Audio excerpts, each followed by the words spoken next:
সবাই পাসন খাইবো, আমরা কি খাইতাম না এমন কোনো দিন হয়? তো তো হ্যালো গাইস, আমি পূজা আবারও নিয়ে এসেছি ছোট্ট একটা মিনি ব্লগ। তো ভালো লাগলে অবশ্যই লাইক কমেন্ট শেয়ার করে দেবা। তো এদিকে দেখো আমরা 3 শাশুড়ি ও মিললে সবজি টবজি সব কিছু কাটতে কুটতে লাগতেছি। আর আমার যা এদিকে মানে যা কিছু ভাজার আছে সব কিছুই ভাজা লাগতেছে। তো এর বেশি আলু ভাজা মানে যে কোনো ভাজা জিনিস সব কিছুই ভাজা লাগতেছে।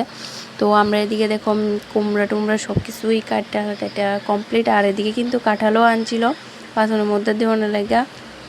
তো আরেকটা জিনিস কিন্তু পাঁচনের মধ্যে দেয়, এই একটা সবজি, এটার নাম হয়েছে তারা। তো তারা তোমরা কে কে চিনো কমেন্টে অবশ্যই জানায়ও কিন্তু। তো আমি এনে আয়া প্রথম দেখছি এই জিনিসটা দিতে। তো আমার বাপের বাড়ি থাকতে আমার মামু তারা আনতো, যে আমি দেখতাম না তারা দিতে। তো এ নিয়ে আমি প্রথম দেখছি। আরও কিতা কিতা জানি আরও দুইটা মানে আরও একটা জিনিস আছে ফোর্সে, এটা আমি চিনি না। তো আমরা কিন্তু চাল কুমড়াও দিছি, কারণ আমরা পুরা নিয়ম নিষ্ঠা করে করতেছি না, কারণ আমরা 1 মাস ওষুধ মানুম। তো পাঁচন খাইতেছি আর কি, সবার ইচ্ছে হইতেছে দেখা পাঁচন আজকে রান্না হইব। আর এদিকে আনছিল আম দিয়ে রান্না হয়েছে টক ডাইল। তো এদিকে এই সব কিছু কাজ টাজ করতে করতে আমার এফোর্ট ছিল পার্সেল। তো আজকের ভিডিওটা এতটুকুই, ভালো লাগলে অবশ্যই লাইক কমেন্ট শেয়ার করো। আরেকটা ভিডিওর মধ্যে দেখাবো পার্সেলে কী আইছিল।